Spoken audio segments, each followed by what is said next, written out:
son parecidos. Un total de 162 personas, así como lo escucha, 162 personas de diferentes nacionalidades que estaban privadas de su libertad, es decir, secuestradas, esto es eufemismo, pues, en 4 campamentos rurales en los límites de Sarik, Sonora, fueron liberados en un operativo por personal del ejército mexicano.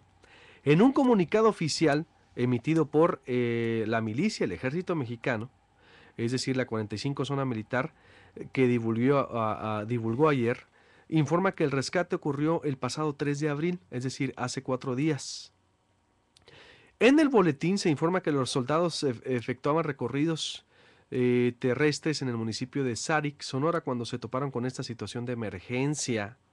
Pero es todo lo que dicen, es decir, dentro de las personas que elementos del ejército encontraron estaban 97 mexicanos, 60 guatemaltecos, 3 hondureños y 2 salvadoreños. Es todo, no hay más en esta zona de riesgo. He convocado al delegado del Instituto Nacional de Migración, Enrique Clausen Iberri, para que me explique qué es lo que está sucediendo. Enrique, buenos días. Sí, muy buen día, Luis Alberto. Ah, Gusto saludarlos. igualmente, ¿me confirmas esta información? ¿Por qué fue el ejército quien emite el comunicado y no ustedes, Enrique? Primero, ¿me confirmas? ¿Fue lo que sucedió esto? Mira, yo lo que te puedo comentar es que en el día a día hay una excelente comunicación con las diferentes corporaciones policíacas en los 3 niveles de gobierno, en este caso con el ejército mexicano.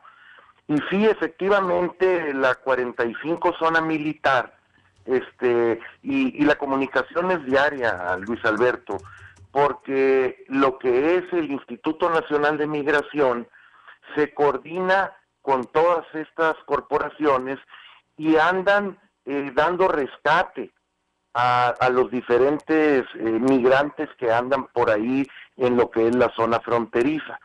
Yo te comento que el día 4 de abril, viernes, el grupo Beta estuvo con este grupo de personas haciendo sus labores propias de protección al migrante.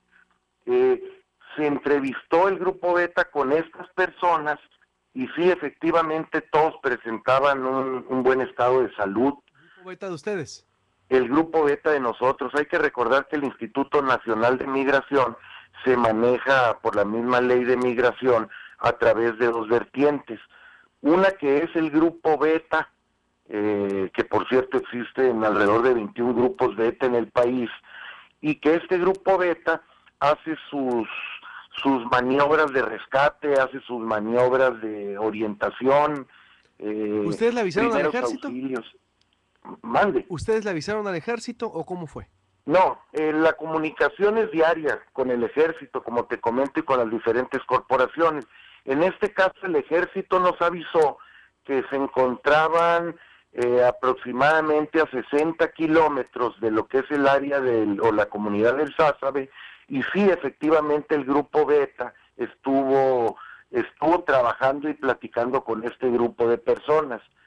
Te comento que estas personas, la única ayuda que pidieron al grupo Beta después de que el grupo Beta platicó con ellos es que 17 de ellos querían que los trasladaran al pueblo Sázabe, y en vehículos del Ejército Nacional y del grupo Beta fueron trasladados al pueblo, ya que ellos requerían comprar algo de alimentación y otros de ellos necesitaban lo que eran tarjetas de celular para comunicarse con algunos de sus familiares. Pero antes, Enrique, a ver, ¿sí estaban secuestradas entonces? El día 4 de abril, que el grupo Beta estuvo con ellos, se encontraron bien. Probablemente se pueda comentar y se pueda decir presuntamente privados de su libertad. No significa en este caso que estén amagados o estén presos. Es simplemente que en el medio del desierto no te puedes mover ni tienes a dónde ir. Yo te comento que el comunicado del ejército fue el día, la revisión esta que se hizo en estos lugares fue el día 3 de abril. El grupo Beta se entrevista con estas personas al siguiente día, el 4 de abril. Ajá. ¿Qué nos toca a nosotros como Instituto Nacional de Migración? Personas que estaban en espera de algún guía, que estaban en espera de algún coyote, pero no tengo el informe yo que hayan estado privados de su libertad. Es, Entonces, es el día a día del grupo Beta, se encuentra diferentes grupos en diferentes partes de la pero zona dice, fronteriza. en cuatro, dice el comunicado del ejército, en cuatro campamentos ubicados en la zona rural del citado municipio. Es decir, tú me dices, para mí es eufemismo el que manejas tú y la autoridad, presuntamente privadas de su libertad. Bueno, es decir, ¿es ya una tradición esto o esos cuatro campamentos a qué se refiere, Enrique? Es decir, ¿son campamentos especializados para albergar migrantes que van de paso hacia el cruce de la frontera? Sí hay lugares y sí hay campamentos que se tienen.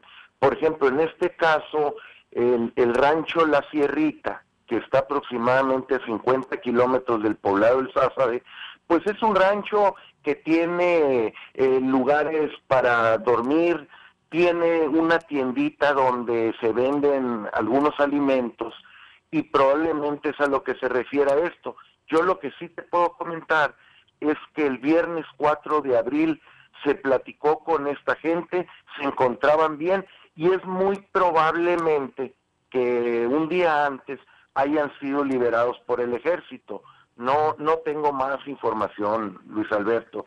Lo que sí te digo es que el grupo Beta platicó con ellos, Y, se encontraban bien y se le dio apoyo, como lo hace este grupo, a 18 de ellos que y pidieron hacer su traslado al Sázabe. ¿Cuál es la diferencia entre en esto que manejan ustedes en privadas de su libertad y un secuestro? Es decir, porque si estaban de paso y ellos pagan a los polleros, pues a los que sabemos que vienen del centro de Centroamérica o del sur del país y que vienen a pasar por la frontera, pues ellos pagan y están conscientes de esa travesía, de ese viaje.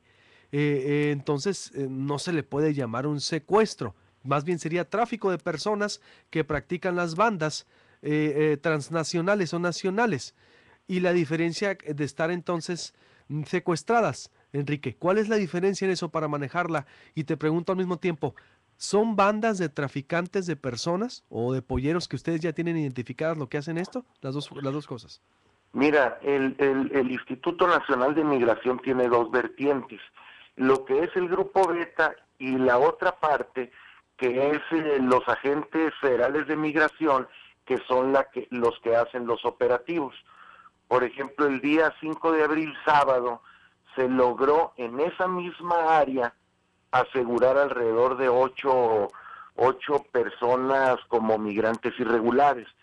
Yo te comento que esas 8 personas no llevaban guía, o las mismas personas no te dicen si uno de esas 8 personas es el traficante o es el coyote, como le quieras llamar. Difícilmente esas personas te dicen si uno de ellos es coyote. Ahora, con el asunto de estar muy pendientes y tratar de garantizar los derechos humanos, lo único que puedes hacer con esas personas es preguntarles. Y si no te lo dicen, después de estarles preguntando, no puedes hacer ningún forzamiento a Obvio. tratar de obligar a que te No, lo señalen. no tienen Enrique Clausen y Berry, delegado del Instituto Nacional de Migración, no tienen detectados entonces a bandas de polleros o traficantes de personas que viene siendo la misma. Es decir, ¿no tienen detectados ustedes que operen ahí en la zona? No solo se tiene detectado, sino que se ponen a disposición de los ministerios públicos federales. ¿Cuántas bandas son? ¿Quiénes son? La semana pasada se detuvo a uno de ellos, hace 15 días se detuvo a uno de ellos y se puso a disposición de la PGR, que traía consigo algunos menores de edad. Entonces esas personas se detienen en colaboración con alguna autoridad que es la que nos acompaña a los agentes federales y se ponen a disposición de la PGR del Ministerio Público. ¿Es delito lo que están comprendiendo? Entonces sí es un, ¿cómo se le puede llamar a ese movimiento? ¿Es tráfico de personas?